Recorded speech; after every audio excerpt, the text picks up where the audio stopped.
오늘은 작은 천국을 이룬 초대교회이란 제목으로 말씀을 선고합니다. 남태평양에 타히티라고 하는 나라가 있는데 섬으로 이루어졌다고 그래요. 근데 그 중에 한 섬이 핏케인이라고 하는 섬이 있는데, 이것이 유명해진 것은 그곳에는 불량배가 없고 강도도 없고 도둑도 없고 또 술도 없는, 참으로 너무나 사람들이 착하고 성실해서 그곳을 찾아오는 방문객들 또 관광객들이 마치 천국 같구나 이렇게 말을 한다고 그래요. 그런데 지금으로부터 200여 년 전에는 오히려 그곳이 아주 흉측한 곳이었다고 합니다.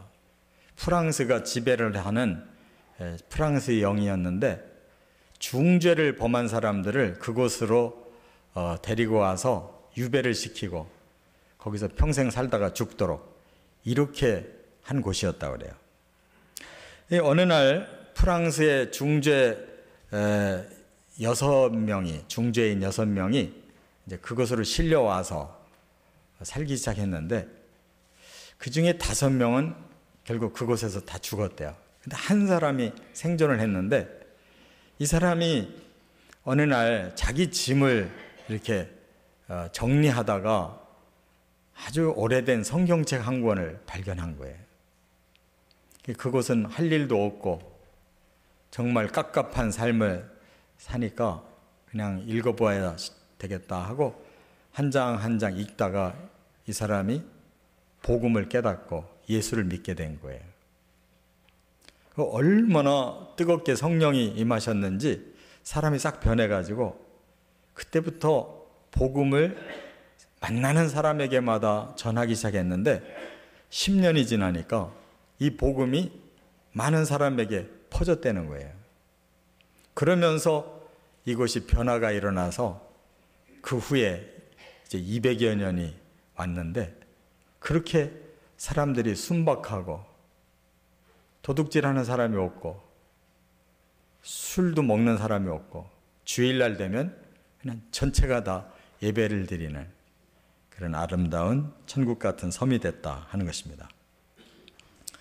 오늘 본문에도 사도행전 전체에서 여기처럼 아름다운 본문이 없어요.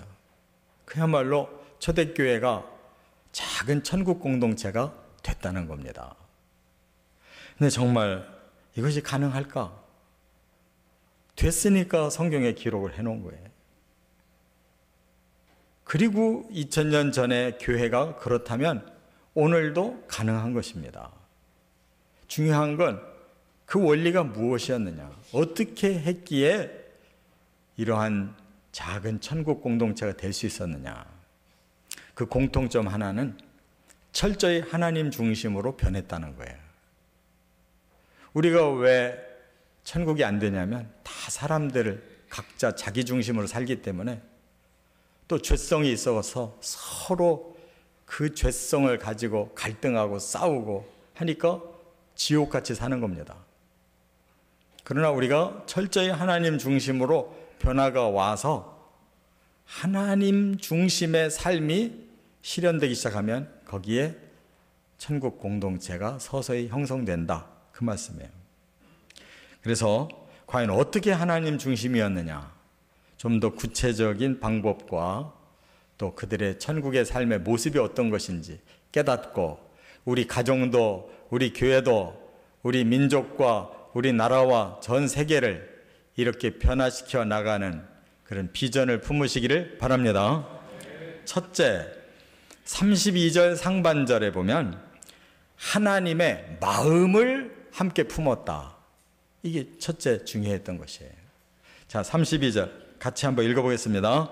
믿는 무리가 한 마음과 한 뜻이 되어 모든 물건을 서로 통용하고 자기 재물을 조금이라도 자기 것이라 하는 이가 하나도 없더라. 네. 이 사람들이 마음이 한 마음이 됐고 뜻도 한 뜻이 됐다는 거예요. 그런데 우리 사람들은 이렇게 해보려고 얼마나 노력하는지 모릅니다. 가정에서도 아무리 사랑하는 가족들이라 할지라도 다 남편, 아내 다 마음이 달라요. 부모, 자식 마음이 다르고 형제, 자매 다 달라요. 그걸 이제 서로 하나 되게 하려고 얼마나 노력합니까? 그런 방법 중에 이 심리적인 방법이 있어요. 미국 애리조나주 주립대 로버트 차알디니라고 하는 교수가 설득의 심리학이라는 책을 썼어요. 심리적으로 설득하면 사람들을 하나 되게 하는데 효율적이다, 이런 책을 썼어요. 그게 어떤 심리냐 하면, 대중적으로 사람들은 다수가 뭘 한다라는 걸 알면 그 다수 쪽으로 이 심리가 치우쳐 간대요. 나도 그렇게 하는 게 좋겠다라고 이게 다수 쪽을 따르려고 한다는 거예요. 그래서 그걸 여러 가지를 실험을 했는데 그 중에 한 예를 들었어요. 영국에서 세금을 너무 연체하는 사람들이 많아가지고 어떻게 하면 세금을 좀 더 많이 효율적으로 거둘 수가 있을까? 근데 바로 이 방법을 사용한 거예요. 그래서 미납한 사람들한테 독촉장을 보내는데 거기다가 이렇게 썼대요. 영국인 90%가 세금을 냈습니다. 이렇게 써서 독촉장을 보냈대요. 그러니까 받는 사람들이 나는 10%에 속하는구나, 90%가 이미 냈구나, 거기에 심리적인 자극을 받아가지고 사람들이 많이 냈는데, 그동안은 57%밖에 안 내던 세금이 그 독촉장 받고 나서 86%까지 올라갔다는 거예요. 그러니까 사람의 심리가 이렇게 잘 이용하면 효율성이 높다는 거예요. 제가 말씀드리려고 하는 것은 성경은 그런 게 아니라는 거예요. 성경의 방법은 그런 게 아니다. 근본적인 변화가 일어나는 것이다. 사람의 심리를 이용해서 잠깐 바꿔지는 그런 천국이 아니에요. 어떻게 했느냐? 바로 사람들의 마음이 하나님의 마음으로 바뀌어졌다는 거예요. 그래서 저도 하나님 마음을 품고 여러분도 하나님 마음을 품으니까 우리 모두가 다 하나님 마음으로 하나 될 수밖에 없다. 하나님 뜻에 제가 순종하고 여러분도 하나님 뜻에 순종하니까 모두가 다 하나님의 뜻 하나로 통일될 수가 있었다, 그런 거예요. 이제 거기까지는 알겠는데 어떻게 하면 내가 하나님 마음 품을 수 있느냐, 이게 중요한 거잖아요. 하나님 마음을 품으려면 내 마음을 내려놔야 되는 거예요. 그럴 만한 힘이 어디서 나오느냐?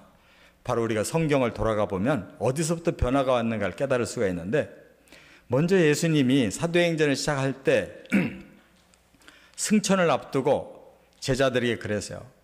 내가 올라가는 것이 너희에게 유익하다. 예수님은 하늘 나라를 준비하시고 대신 성령이 오실 거다. 그러면 너희가 꼭 성령을 받아야 된다.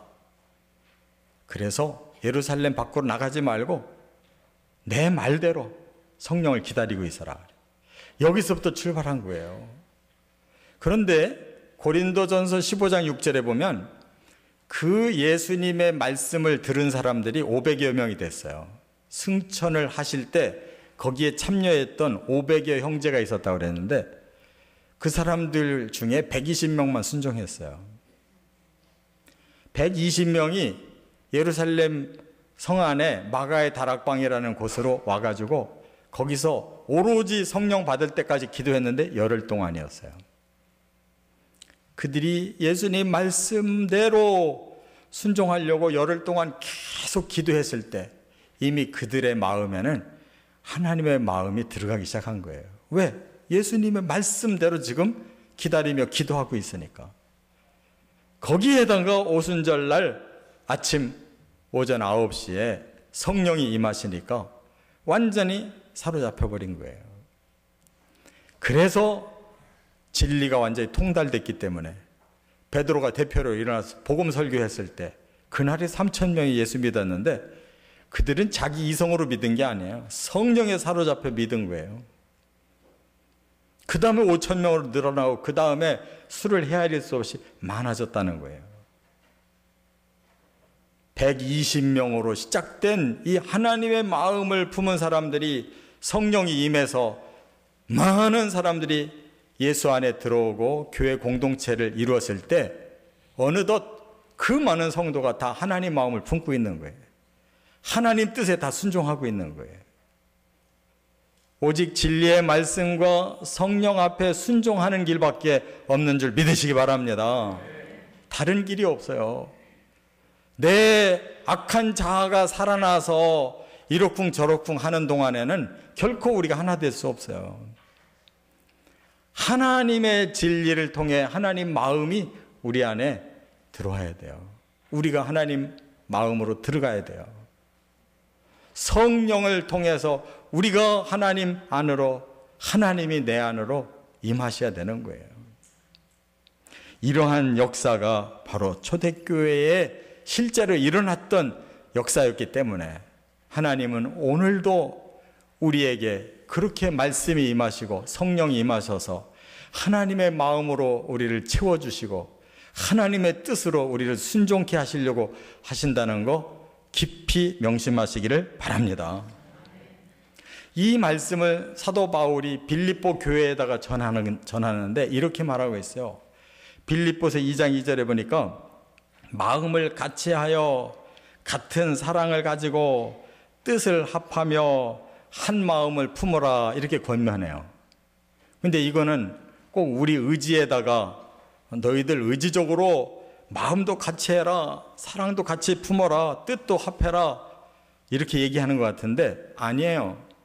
그 뒤에 5절로 넘어가 보니까 그 비결은 이거예요. 너희 안에 이 마음을 품어라 곧 그리스도 예수의 마음이니 그랬어요. 여러분, 예수님이 어떤 분이신가요? 우리를 위해 당신이 희생되어 주시고 우리를 구원하시려고 3일 만에 살아나셔서 지금 하나님 나라를 준비하고 계시는 그 예수님이십니다. 그 마음을 우리가 품으면 우리도 모르는 사이에 같은 영적 목표를 가지고 같은 공동체 안에 작은 천국이 형성될 줄 믿습니다. 두 번째, 또 하나의 비결이 뭐냐? 여기 32절 하반절과 34절, 35절에 보니까 하나님의 소유를 함께 나누었다 하는 것을 강조하고 있어요. 다시 말하면 한번 34절, 35절을 먼저 읽고 말씀을 나눌게요. 다 같이. 그 중에 가난한 사람이 없으니 이는 밭과 집 있는 자는 팔아 그 판 것의 값을 가져다가 사도들의 발 앞에 두매 그들이 각 사람의 필요를 따라 나눠줌이라. 갑자기 놀라운 일이 일어났어요. 세상이 뒤집혀가지고 밭이 있고 집이 있는 사람은 그걸 팔아서 교회에다가 바쳤더니 어려운 사람들에게 그걸 나눠줘서 모두가 같이 필요를 따라 살고 편안하게 살더라는 거예요. 바로 앞절에도 그랬죠. 32절 하반절에도 모든 물건을 서로 통용하고 자기 재물을 조금이라도 자기 것이라 하는 이가 하나도 없더라 그랬어요. 그러니까 자발적으로 교회에 헌금을 들여서 필요한 사람은 가져가서 쓰도록, 그래서 가난한 사람이 없어졌다 그랬어요. 여기가 천국 아니에요? 근데 이게 가능합니까? 사람은 개인주의가 강해요. 또 거기에다가 또 이기주의가 틈타요. 나만 잘 되고 싶은. 또 그 속에는 물질에 대한 욕망이 또 들끓어요. 저것만 있으면 내가 뭐 이것도 하고 저것도 하고 뭐 잘 될 것 같은. 이러한 욕심이 결코 이런 일을 일어나지 못하게 만드는 거예요. 그러면 어떻게 초대교회는 이게 가능했느냐? 바로 이 문제도 그들이 복음과 성령을 받고 큰 은혜를 체험하고 나니까 뭐가 깨달아졌냐면 하나님의 사랑이 깨달아진 거예요. 우리같이 형편없는 이 죄인들을 위해 어찌 하나님이 당신의 독생자를 이렇게 희생의 제물로 주셔서 이 무서운 죄값을 대신 치러 주셔서 우리를 용서해 주시고, 또 아직도 풀리지 않은 이 저주를 풀어 주시려고 예수님을 먼저 부활시키셔서 이 부활의 복음을 우리에게 주셔서 우리가 이렇게 소망 가운데 구원이 이루어질 날을 기다리고 있는 사람들인데, 정말 우리는 그동안 너무 악했구나, 너무 이기적이고 너무 우리는 물질욕에 사로잡혀서 정말 악의다툼을 하며 살았구나. 이 진리를 깨닫고 나니까 마음이 열린 거예요. 사랑이 뭔지를 알게 되는 거예요. 그래서 하나님 사랑을 무진장 받은 그들이 이제는 다른 사람들의 형편을 돌아보게 되고, 우리가 하나님 나라의 영원한 생명을 누릴 사람들인데 이 땅에 이런 거 가지고 우리가 여기서 조금 더 실천을 못한다면 말이 되겠냐. 그러니까 어려운 사람들이 눈에 보이니까 자기 거 팔아서 같이 나눠 쓰자고 한 거예요. 그러나 이것이 오래 가지는 못했어요. 잠시 이렇게 된 거예요.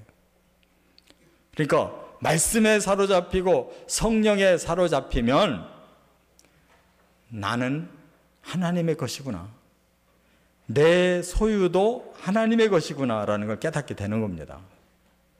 그럴 때 우리의 욕심이 사라지고 이기주의가 사라지고 개인주의가 사라질 때 공동체가 살아나는 거예요.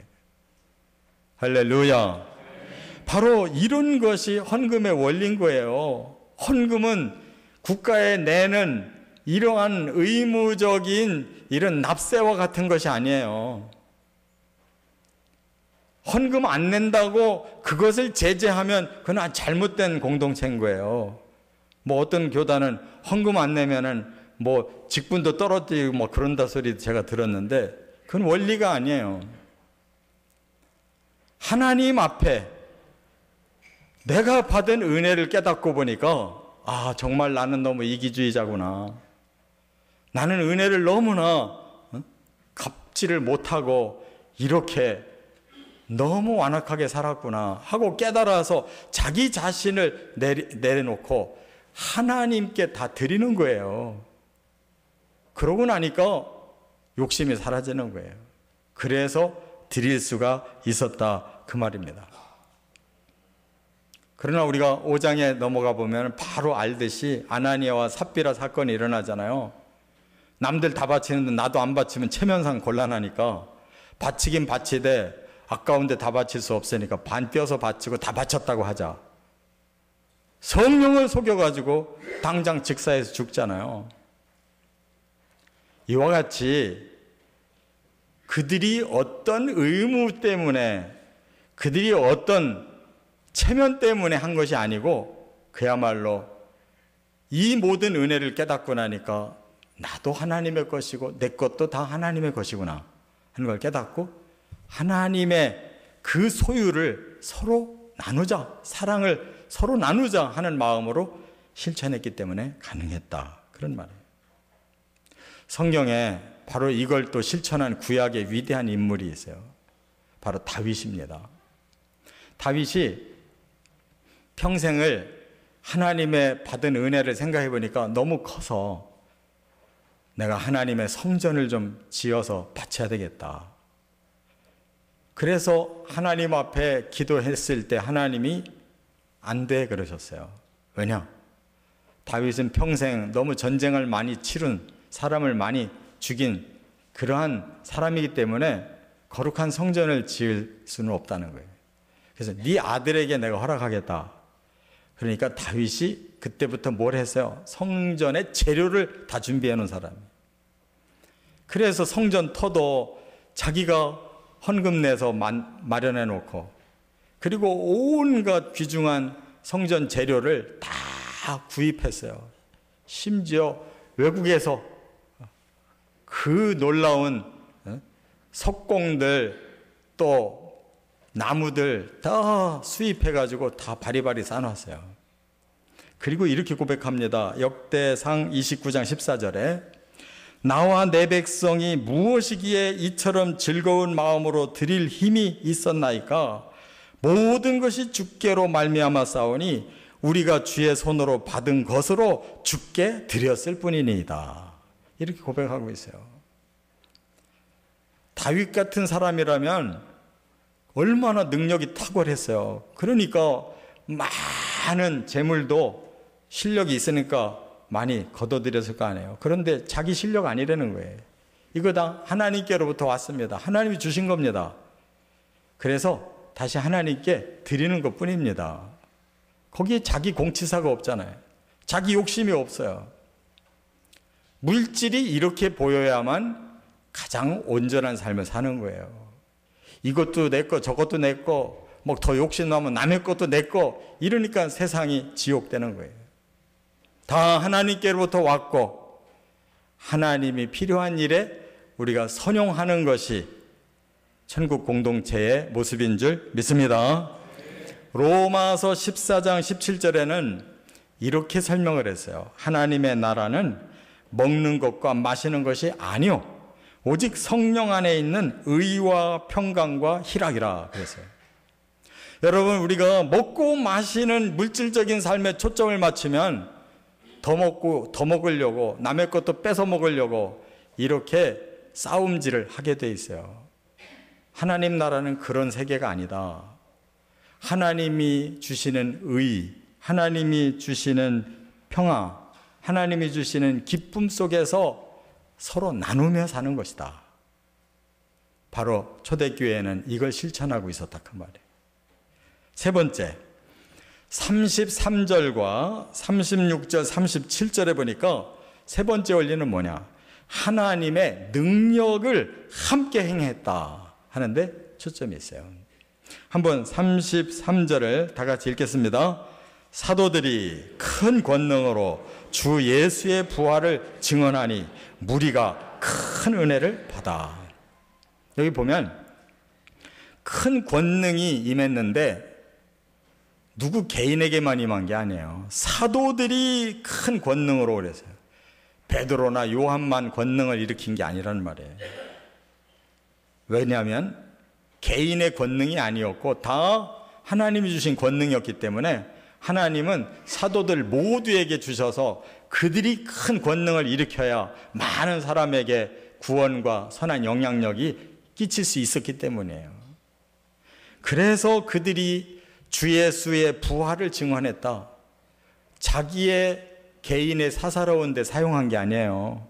오직 하나님의 나라를 세우는 일에 그 하나님께로부터 받은 권능을 그대로 헌신했다는 거예요.